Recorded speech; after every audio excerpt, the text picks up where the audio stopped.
Welcome to Marketing. Grab some coffee and let's talk about what's working in marketing, who these strategies are designed for, and how to be customer-centric while we do it. Hi there, this is Leanne with Marketing, and today I'm joined with Chris Daglow, and he is a wealth of information. Thanks for having me, Leanne. Yeah, to tell you a little bit about myself, I started my career in the health tech space, and then in 2014, the light bulb went on to start my own business with a social network in the health tech space, a very niche social network. And from there, my pursuits into entrepreneurial ventures began. Over the course of time, I built that network to over 10,000 users and was able to attract sponsors like Dell, Intel, Microsoft, with giving them the opportunity to reach users in a very specific, highly targeted way. So I ran that on my own for 5 years, bootstrapped it with a small team. And then from there, I joined several startups. One of them was Guardant Health. They were in the oncology space, and was fortunate enough to join a company when I first started. They were valued at about $100 million. And by the time I left, I think they were in the neighborhood of $10 billion. IPO, unicorn company. There I built out digital strategy, initial tech stack for growth, and certainly was a wild ride. Once COVID hit, I stepped away from that role and suddenly became a tutor to my very small kids at the time. And so in between ABCs and 1, 2, 3s, I was ready to actually think about something outside of basic math. And so at that stage, I just decided to start doing some research and came up with this concept for what would ultimately become the Neyo platform. With Neyo, I'd like to sit and say that I had a product that was destined to do really well, but sometimes it's also a little bit of luck that comes into play. So during COVID, when I was doing some major research, I quickly realized that the tech stack that I built out was not going to work in the next 4 to 5 years based off data privacy changes that were coming through. And so to that end, I really started thinking about, well, how are we going to be able to, as marketers, ensure we have the classic right channel, right message, right time in a world where we have data and signal loss everywhere we look? And so that was the moment where I sat and said, all right, well, I need to forget everything I know about the Martech landscape and really think about, from a digital marketing perspective, what do I need to operate, right? I always joke with people that I'm the founder of a SaaS product, yet I'm not what's the way I say it? Gosh, I'm totally messing this up. I'm the founder of a SaaS company, but I'm not a product of the SaaS community. That's what I say. So I always joke with people that I always joke with people that I'm the founder of a SaaS product, but I'm not the product of the SaaS community. I'm a former SaaS buyer. I'm somebody who looked at it from a lens of, what do I need to operate? And how can I prevent from having to integrate two solutions that were not meant to be integrated in the first place? And so once I started thinking in that perspective, I came up with a few truths. So number one, I needed the ability to take data from disparate sources, wherever it may be: CRM, app data, purchase data, second party data via partnerships, whatever kind of data that you have. We need to be able to utilize AI in what I believe to be straightforward ways to unify the data into one single data set. If there are potential issues, you need to be able to utilize AI to flag those records, and additionally ensure that you have the proper contact to account relationship. Then once you have that consistently clean data set, users need the ability to segment based off their custom journey, whatever that may look like, and then build audiences on top of those segments that they can then activate across any digital channel imaginable: SMS, email, paid social, programmatic, which includes connected TV, heck, even Spotify if you want, right?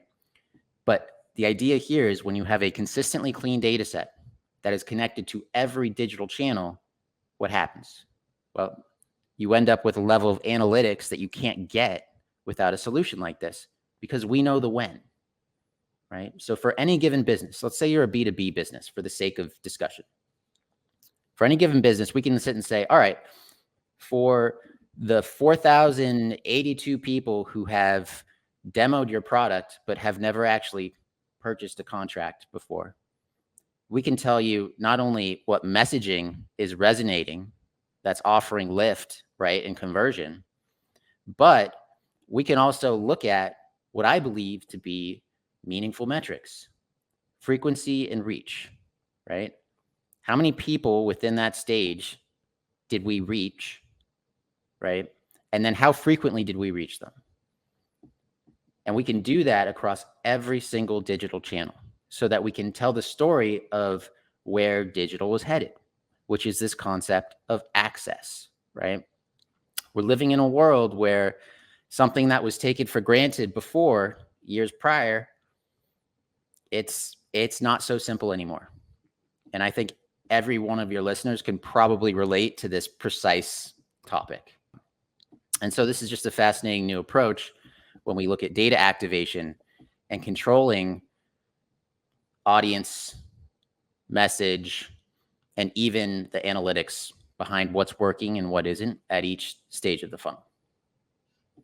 Yeah, I mean, I think there's a lot to unpack there. And agnostic of Neyo as a solution, the things that people care about is coming from away from that I'm a SaaS, this is what I want, like from internal to external push, from vice versa, from external to internal. So from the external investigation of going through vendor cycles when you're like, do I really need this software? Do I really need another thing to integrate? Is this like, are they even going to play nice? Yeah. One of the things that I hear a lot in the many Slack groups that I participate in is this like, oh, well, this big player doesn't play nice with this one, and I can only get one-way direction of data, or like I'm getting duplicates because of blah. Yeah. And one of the frustrations I felt personally has been the connection of disparate data sources. And that is a problem that I think many of us who care about data, are trying to solve in a meaningful way that reduces friction and in a way that moves the needle forward. So before we pressed record, one of the things that was kind of like your soapbox, if you will, was I was talking about like that customer data. So if you had to shout it from the rooftops, what is a pain point or problem that you're like, this matters, we need to care about this? You need to care desperately about organizing your data, because if you are using a black box solution, it is probably not working. Hard stop. So you're telling me that intent signals are like reading tea leaves? No way. Everything. You look at ABM technology, you look at, Google Performance Max algorithms, right? Think about it for a second, right? It's essentially, it's the same as it's always been, which is a machine learning algorithm, right? But what do you need in order for a machine learning algorithm to work? Data. What do we have less of? Data. Yeah. And so to that end, the companies that are winning or will be winning are those that understand that they're sitting already on a treasure trove of value in their own data. They just need to figure out how to get it from all of these disparate sources to channels and figure out a way in which to understand what's working and what isn't. And as soon as you get there, suddenly you've done something that's even more powerful than anything you ever did before, right? Personalization at scale across every channel imaginable, all powered by your own data signals, right? That are kept clean via AI. And it's so funny because you say AI to anybody. You could say AI to 10 people and all 10 of them would give you a different answer, right? One might be like, oh, I want a video of puppies playing in the snow. It's generative AI at its best. Like, oh, yay. Yeah. Right. But when it comes to some of the more classic uses of AI that existed and still exist, right? They used to call it machine learning. Now they call it AI. You look at data sets and utilize the data points that you have in order to do essentially mass algorithms at scale to help essentially what I call data guardrails, so that ultimately you have a baseline set of data that you can use to reliably automate and activate on top of. And that's the heart of what we've developed, and we're solving a number of problems that are out there that are beyond just cookies. I mean, there's a ton of tech that's breaking as well. Data privacy changes are not just focused around third-party cookie deprecation. It's much bigger than that. Yeah, and I think that there's it's simple but complicated, right? In my head, I can name a company that is a consumer good that does, or multiple consumer goods. They're direct to consumer company that also has a side of e-commerce and brick and mortar, but Sure. they do hyper personalization based on past activities extremely well. However, from what I heard that they discussed publicly was that they're still connecting. Like it's even the big kids, we'll call them big kids, the Fortune 100s, Fortune 500s, even they have to either write their own LLMs or they have to duct tape things, if you will. But the ones that get it. So before we go too far into this, I want us just to take a quick beat and get really clear on how we are defining different types of party data. So could you define for me 0 through 3? Like how, just so that people are crystal clear on it. Yeah, sure. So zero party data, right? Sometimes people mix zero and first party data, but zero party data is like data that somebody willfully gives you. Like, oh, these are my preferences for outreach is a classic example, right? But it's data that's collected from your user base. First party data generally can be any owned data. So it could be data that, classic way of tracking things is data across your sales team, putting in last demo date or last phone call or whatever it may be. This could also be looked at product usage data, right? Like this is when somebody signed in to use their instance or app or whatever it may be, assuming that they're sharing that, they've given consent to share that data. Then second party data is partner data. So if you have a particular strategic partner and you say, hey, we're going to share our data so that we can, be strategic about outreach, then that's where that data comes in. And then third party data is the fun part of data where you get access to audiences from different locations where you have the ability to target them, but you don't always necessarily know who they are. And so the idea here within the Neyo platform is whether it's zero party data, first party data, second party data, or third party data, you have the ability to create omni-channel campaigns in a very straightforward way, whether it's more of a top of funnel play with third party, or if mid to late funnel, or even post conversion. If you have, for example, a PLG motion, right? For us at our core, marketing is just data. In fact, that's the name of the podcast we're going to be starting to soon. It's marketing. The Marketing is Just Data podcast. And it's this concept where if there's a data definition, you can create a segment and activate it in any way, shape, or form you want to. So that's why it's so funny when people ask me, like, who's your ideal customer for the Neyo platform? And I'll say, well, really, it's either. It doesn't really matter, right? Let's say you're B2B. You're going to group it based off last contact date, last meeting date, last demo date. contract start date, right? If it's B2C, abandoned cart, last purchase date over 90 days, last purchase date over 180 days, whatever it is, right? But you have the ability to slice and dice data up to represent meaningful moments in time that warrant outreach. And that's what, talk about where I think the future is, Leanne. That's it right there. This idea of understanding where groups of people are at particular buying stages, regardless of the business, and then utilizing that to activate across every digital channel so that you have relevant messaging based off where somebody is in their particular discovery process, right?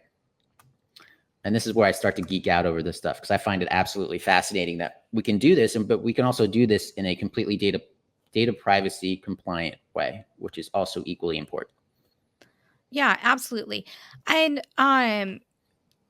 this is where I'd like to get like your expertise and insights, less so about like Neyo and more so about like these topics at large, right? Because I think that you have some really great experiences to speak to and subject matter expertise.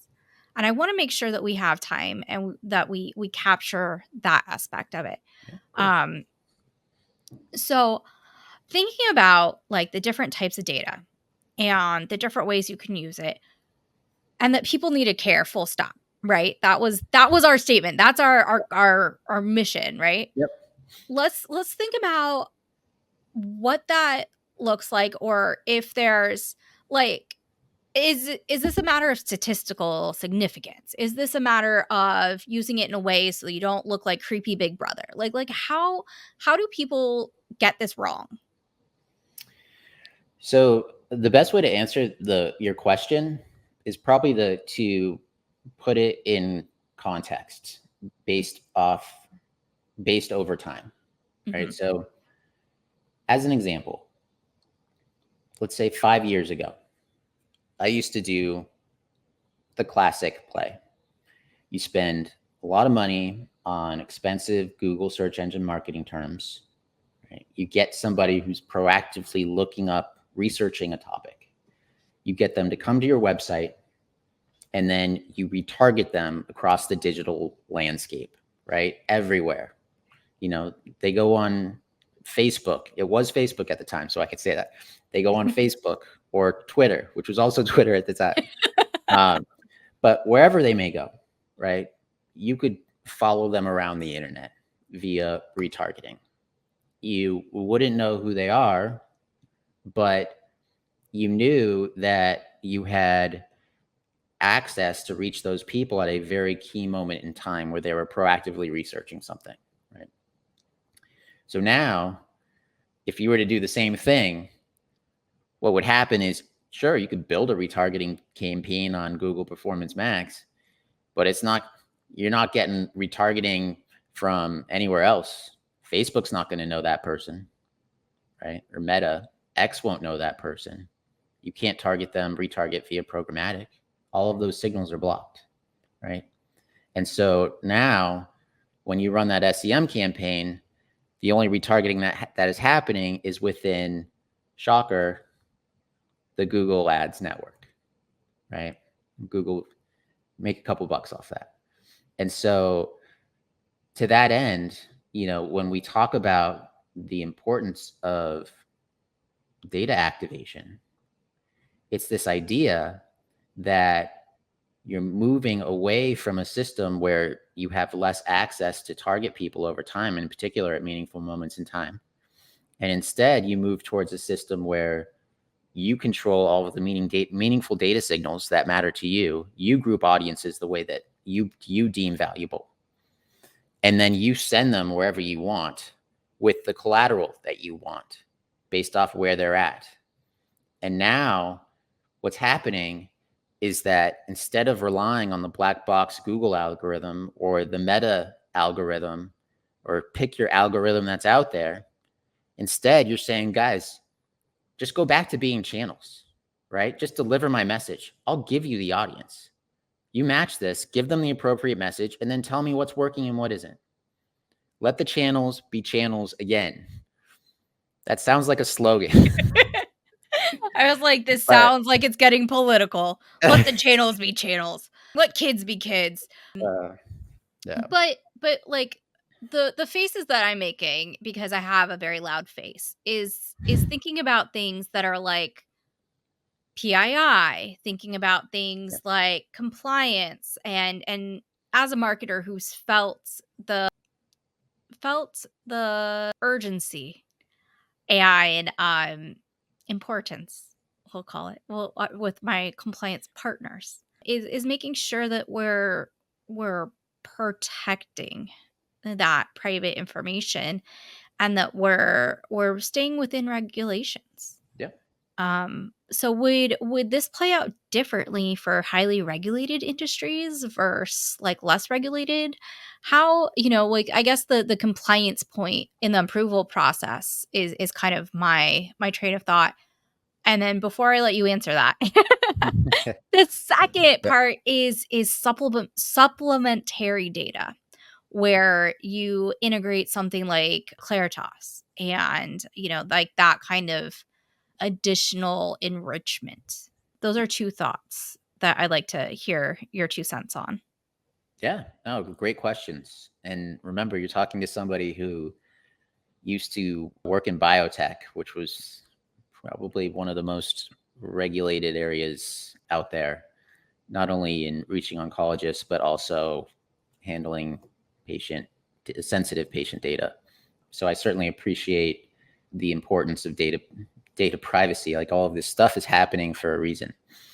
And so the big shift, I would say, that you're seeing, not even just with products like Neyo, but with a number of different browsers that are out there that are looking to offer data compliance solutions. Like Google's data privacy sandbox is a classic sort of example of that, is this idea of cohorts, right? So I gave the example before. I forget what my number was, but let's say I have 4,082 people who have demoed Neyo but haven't purchased yet.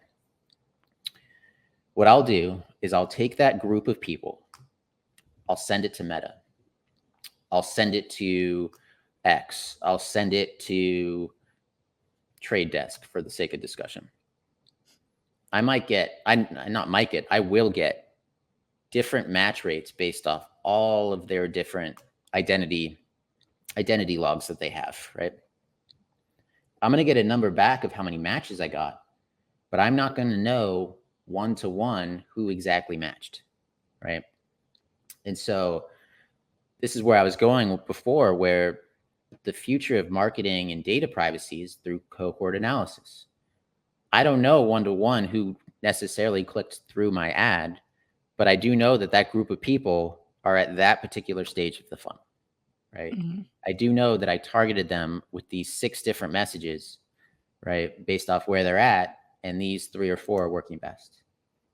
And I do know that if I optimize for those ads, then when Jane Rodriguez from Dell meets me at a conference next month and starts going through her own path, that I have via data optimized every single stage based off what motivated other people to want to convert or lift to that next phase. And so that's the compliant element of it. Well, at the same time, being able to say, all right, for these businesses that we've closed, or these contracts we've closed, opportunities 1, we can then look back and say, all right, well, who was included in all of these different campaigns, and tie everything back to revenue in a meaningful way. And so that's the big sort of shift that I see, where we maintain data privacy, but we also at the same time maintain relevancy in outreach. And I refuse to believe that people don't care about that. I think it's a positive thing. If I'm sitting there watching a Giants game and on my connected TV, and then a commercial comes up and it's, one talking about a Martech solution, I think I'm interested. I'll watch it. I don't need to see a commercial for Huggies. My kids are too old for that, But it's case in point. It's like personalization and relevancy. I think that if we can do that and live in a world where we can maintain data privacy standards, I'm all for it. So. Yeah. And then it has to be said, because people still don't get this. Scanning a badge at a conference does not mean intent. Well, I don't know if I need to say I that thought if you louder. do this, you want to buy. Is that not the case? If you just lift the badge, you just want to buy immediately? I mean, I literally went to a conference earlier this month or last month. I was like, I am, on that day in search of my next role. I am not associated with any corporation today. Yeah. And they're still emailing me like I'm a lead. Like, oh my gosh. I don't have a use for you. This is where things go downhill fast. If they had Neyo, that would not happen, for the record. I would be part of the cohort. You would be part of the cohort. You'd get top of funnel ads. How about that? Yeah, ads, but don't email campaign me. Like, can we set up a time this week to meet? Are you giving me a job? Sure. Hey, you know what, Leanne? You know what would happen if that company had Neyo? Not only would you be getting top of funnel ads just because you're in the database, right? You would also, the moment that whatever company is lucky enough to have you in your next role, the moment that update came through, that would be flagged to their assigned user. And they would automatically then know you've started this new position with this job title, and they get that notification. You should perform some outreach. And if they really want to get dynamic, they'd be able to actually automatically send an email to you, congratulating you on your new role and wondering if there was a good time to catch up. Leave it to marketers to ruin everything. Guys, it's relevant. Dirty relevant. data in is dirty data out. And consent matters, because the first thing that came to mind was, I don't even know how to title them, but a platform that scrapes information, right? Data scraper. And then quickly puts it into their database that they give to salespeople, information that they give, right? Without consent. That causes a lot of emails and outreach that's just it's outdated. It's unconsensual. So without naming names, very, very great, quick information. If you know, they that would do that, but maybe like much, much later, and they'd congratulate me on my role a year into it. Oh my gosh. It's happened. And I think that it comes back to, yes, data matters. And yes, your podcast of, data will matter. But here on Marketing, we got to have the art of not being a jackass. Absolutely. 100%. Well, you got to be creative. You got to care. You can't just you can't just have a piece of data and not think it through. Yeah, of course. And that kind of takes it to the other flip side of the Neyo platform, right? Is you need to be able to handle all of the consent and permissions that any business has to manage now. Yeah. So if you're sitting there saying, oh, you scanned my badge and you sent me an email and I don't want you guys sending me any more emails, and that's recorded, then it's got to apply to your total tech stack, right? And so even within the email module within the platform, it's like being able to manage all that stuff is another reality that we live in because of all of these data privacy laws and regulations that we have, which are a good thing. So it's kind of where like we go in the middle ground, right? Where we give people the chance to still have quality outreach, but on the same side, manage consent, which is a challenge. But yeah, absolutely. So I feel like we gave a couple disclaimers here. Where is the future going, and where do you want it to go? Do you think they're the same place? So I see our future as being even more locked down. I'm fearful of somewhere down, not that we rely on it, but like pixels. I see a lot of fearless use of pixels. I see a lot of fearless use of first party cookies. And, you hear about some businesses that are operating in the US, but don't pass GDPR law requirements. And so, you know, there's, let's just say that there are a lot of things happening behind black box products as well. And so, we all remember the Cambridge Analytica scandal that really sort of started all of this. They had the Zuckman in front of the US Senate hearing committee, and as well as some other major players. And he was questioned on data privacy, right? And after that, you started seeing a slew of changes coming through, and I don't see it stopping anytime soon.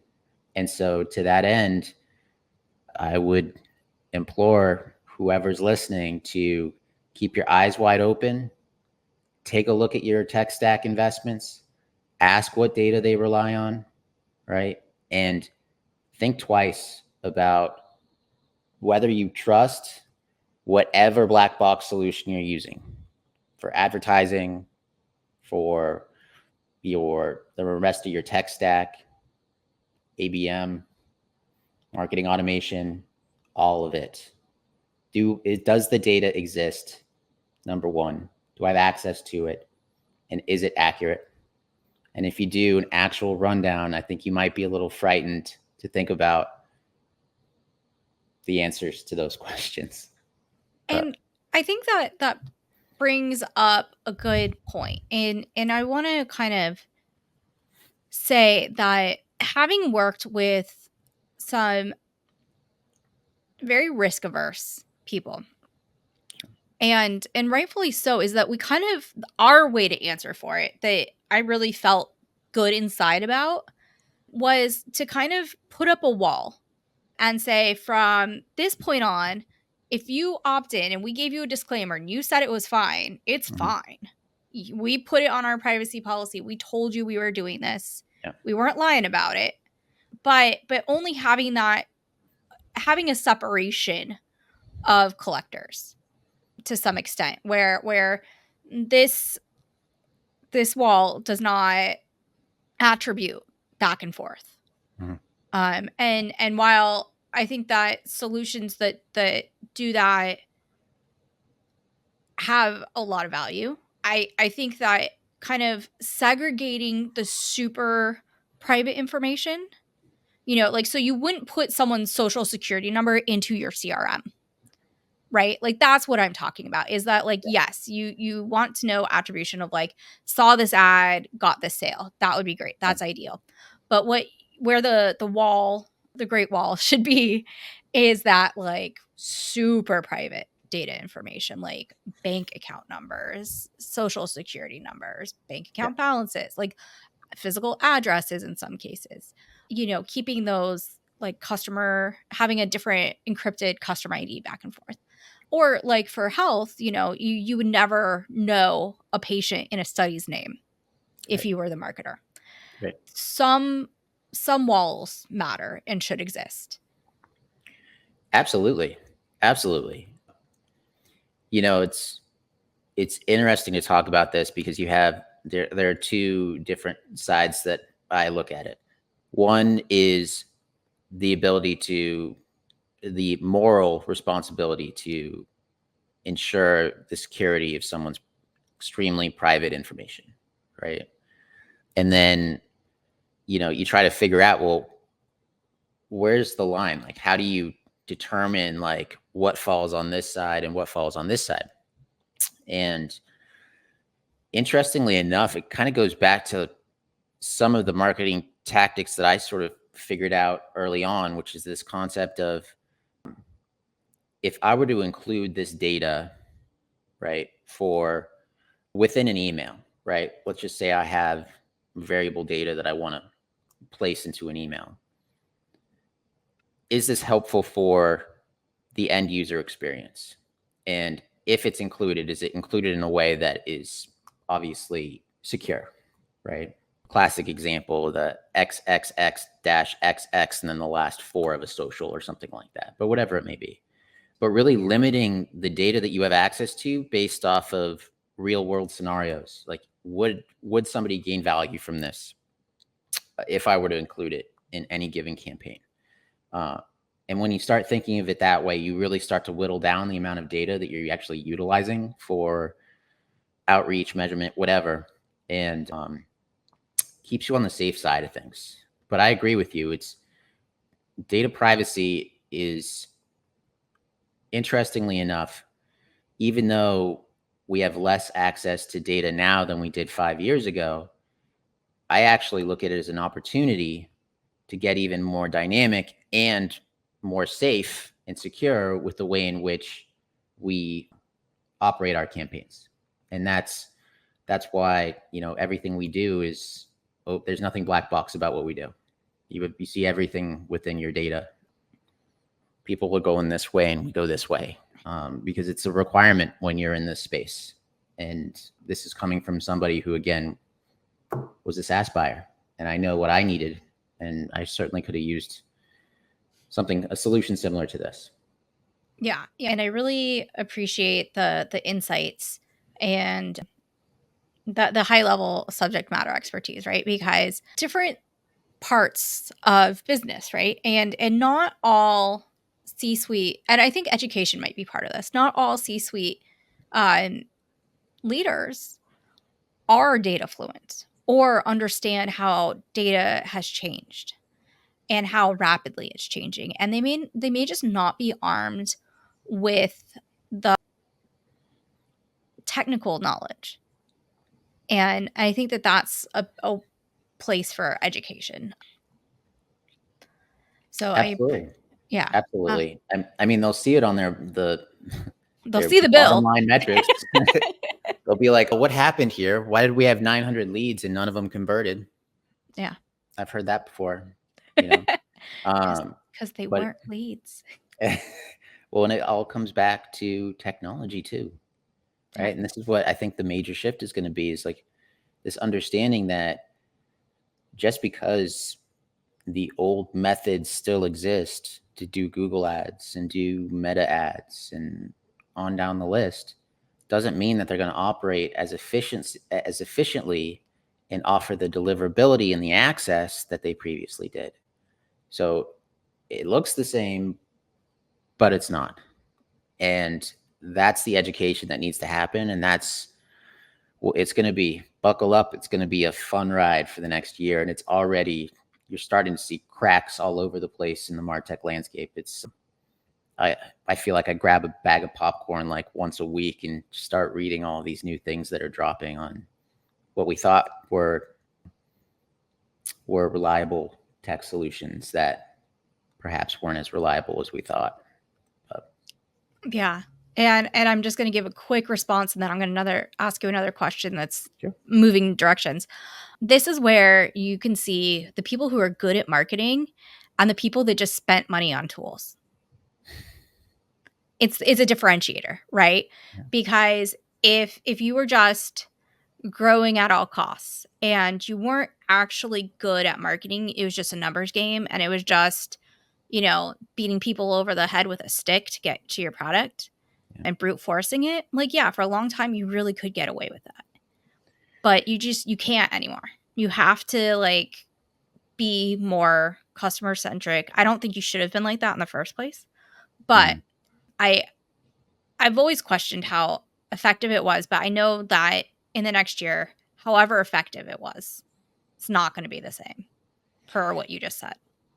Yeah. Well, and I think that not for nothing, like I think that there are aspects of marketing that will never change, right? Like there are always going to be those people who are phenomenal at, positioning, messaging, message testing, go-to-market strategy, understanding creatives, all of that. From a digital perspective, though, I think what's fascinating is that we're moving to a place where cohorts are going to be pivotal, right? Understanding how to create cohorts for every stage. But then on top of that, the traditional marketing then fits right into that spot, right? Understanding what creatives for each cohort, what creatives for each moment in time, what message for each moment in time, what type of collateral for each moment in time, and how can we utilize those data points to further optimize and ultimately increase our sales velocity, right? Because they're all data points. And so people who can understand the convergence of technology and tools and traditional marketing strategy, those are going to be the ones that are killing it this upcoming year. Yeah, the people that will survive the interest rates. Tell me about it. All right, behind the curtain. What is a question that someone should ask you, but they don't? And once again, this could be like people ask you about Pinterest when really they need to ask you about content strategy or something about you as a human being that just helps us know about you better. Man, such a wide-ranging question. So I have two answers for you. And I'll start with the professional one. People should ask me or anyone in general, does our tech stack still work as designed? That's it. Fair. Does it still work? And maybe call up your vendor and ask them a few questions, but not to say you'll get answers, but I would research that first and foremost. As far as something that everyone can learn about me, I should say. I have this artwork behind me. It's Florence, Italy. That's where I actually met my wife 20 years ago, studying abroad in college. But was lucky enough to take her out on a bunch of nice meals when I had absolutely no money at all. But fortunately, when you're in Florence, everything's romantic. But yeah, we have two kids. I have a 7 and a 10-year-old, and I would tell you that one of the driving forces behind not only entrepreneurialism, since I think it's interesting, but with developing a product from scratch, like I've done, is that I want to show them that if they're passionate about something and they feel like they want to go for it, I want them to be able to look at what I did at one point and say, you know what, I want to do that too. And hopefully it's an inspiration to them. And if I can set an example like that for them and hopefully help them be as fearless as possible in pursuing what they're passionate about and what they care about, then that's a huge win in and of itself. So hopefully that answers your question. No, those are great answers. I love it. I think that how we show up matters, whether explicitly or implicitly. Yeah. And I think that that's a pretty universal truth, is that if you act a certain way, people notice. Children, colleagues, people on the internet when you post too much. People notice. They do. I post too much is the joke. Is that people do notice what you're doing. And sometimes it's less about what you're saying, but more about the actions that they are witnessing. And it's powerful. And I think that in the long run, that doing things that compound your learning and your experiences and just your momentum matter. So I appreciate that you shared part of your journey with us. And if someone wants to get a hold of you, what is the best way for them to get in contact? I'm always on LinkedIn if they want to connect that way, or they can go to Neyo.ai and submit their info if they want us to reach out to them. With their consent, though, Leanne, with their consent. If someone wants to get a hold of me, I am also on LinkedIn, chronically online, but you can email me info@markigy, markigy.com. I'm going to spell Chris's last name out for you in case my pronunciation left mystery. It is Chris, normally spelled ChrisDaglow. Thank you so much for listening.